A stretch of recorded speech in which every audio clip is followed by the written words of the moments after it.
What if I told you there's a city where time stands still, where ancient temples whisper stories of centuries past, and cherry blossoms fall like confetti over quiet stone paths? This is Kyoto, Japan's cultural heart and soul. But if you're visiting for the first time, there's a lot you need to know. From iconic shrines and hidden gems, to local food, travel tips, and the best times to visit, we've got it all covered. This is your ultimate Kyoto guide. So grab your notepad or just sit back and join me as we explore the beautiful city of Kyoto step by step.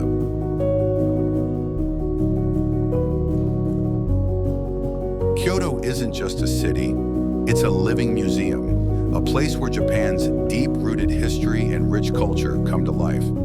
And here's why you absolutely must make Kyoto a part of your travel journey.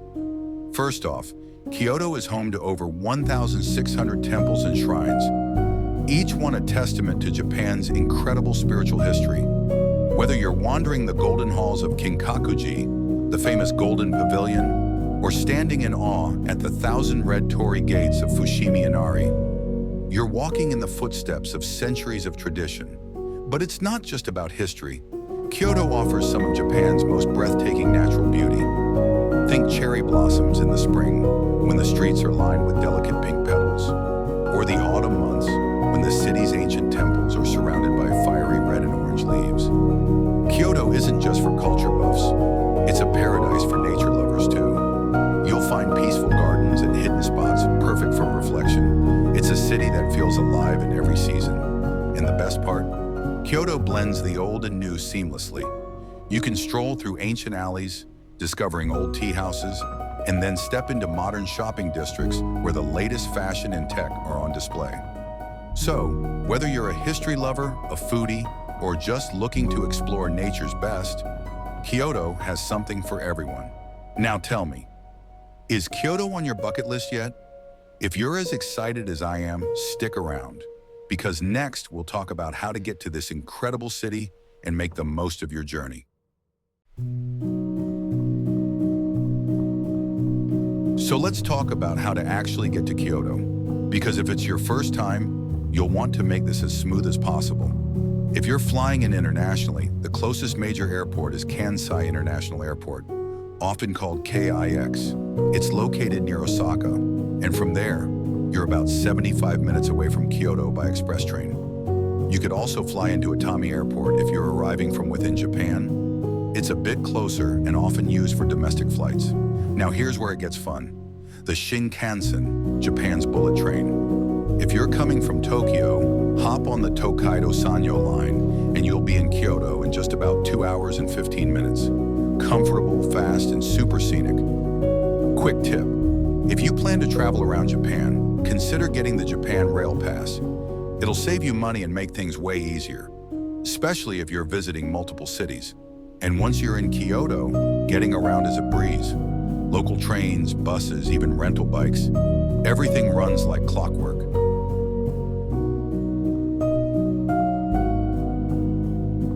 So, when's the best time to visit Kyoto? Honestly, it depends on what kind of magic you're chasing. If you're dreaming of cherry blossoms, you know, those soft pink clouds floating over temples, then plan your trip for late March to early April. It's peak sakura season, and the city turns into a real-life painting. Prefer fiery red maple leaves and cozy weather? Autumn, especially October to November, is your best bet. The foliage around Kyoto's temples and gardens is simply breathtaking. Now, if you're thinking summer, fair warning, Kyoto gets hot and humid in July and August. But if you're up for it, that's when Gion Matsuri, one of Japan's biggest festivals, happens. Totally worth the sweat. And hey, even winter has its charm.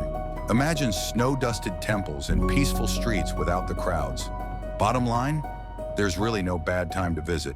Just pick your season, and Kyoto will do the rest. Let's talk about what everyone really wants to know.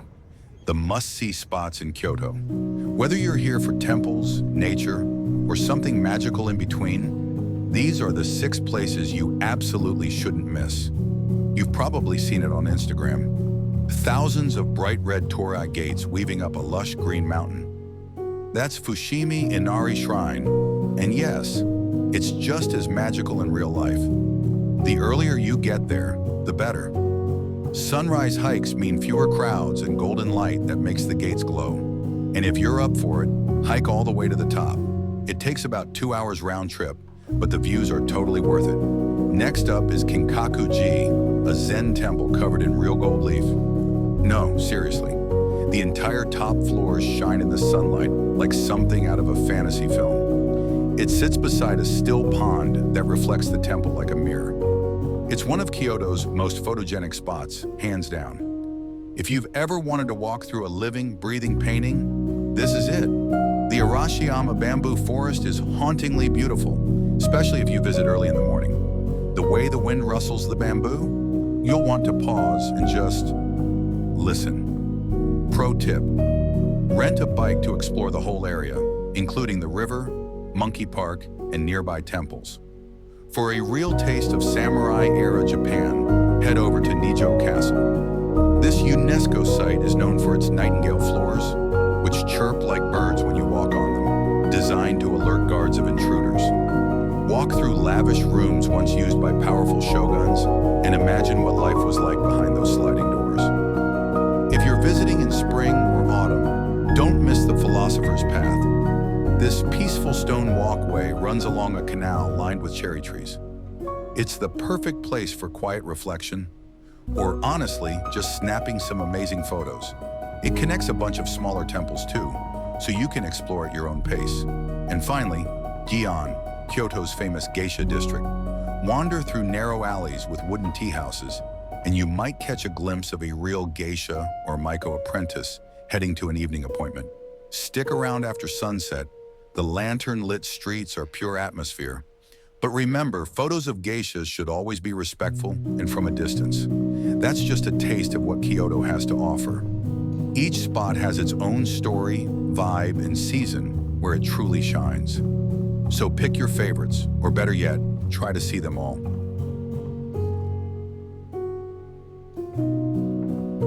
Now let's talk about one of the absolute highlights of visiting Kyoto, the food. Kyoto is known for its delicate seasonal cuisine that feels more like an art form than just a meal. If you've never heard of kaiseki, think of it as a traditional multi-course Japanese dinner. Small, beautiful dishes served in a set order. It's a slow, elegant experience, and yes, definitely one for your travel bucket list. If you're more into street food vibes, Nishiki Market is your go-to.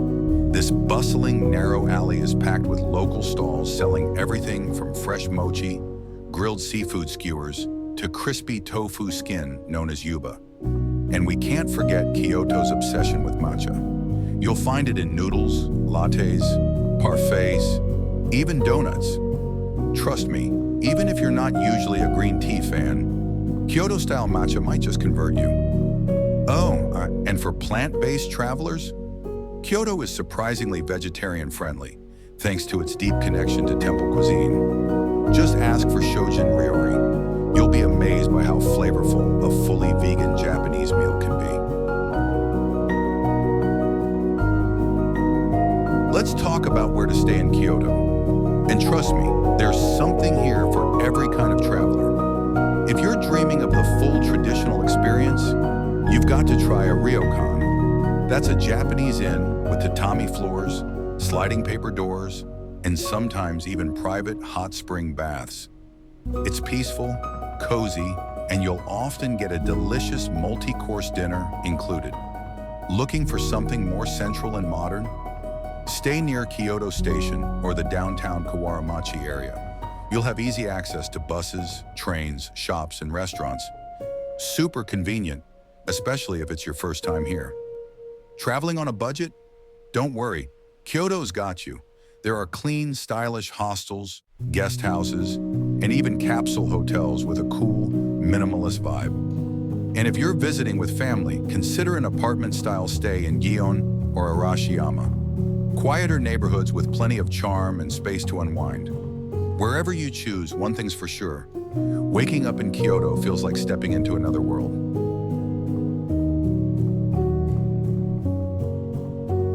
If you have an extra day or two in your Kyoto itinerary, you're in luck, because some incredible day trips are just a short train ride away. First up, Nara. It's less than an hour from Kyoto and home to hundreds of friendly, free-roaming deer. You can hand-feed them special crackers in Nara Park, then step into history at Todaiji Temple, which houses one of the largest bronze Buddhas in the world. It's a favorite for both families and solo travelers. Next, there's Uji, a peaceful riverside town famous for producing Japan's finest matcha. Visit the elegant Byodo-in Temple, yes, the one on the 10-yen coin, then grab a green tea parfait or even matcha soba noodles. And finally, for something more urban, Osaka is just a quick ride away. Think street food heaven, neon lights, and fun spots like Dotonbori and Universal Studios Japan. If Kyoto is tradition, these side trips add a little twist of surprise to your journey.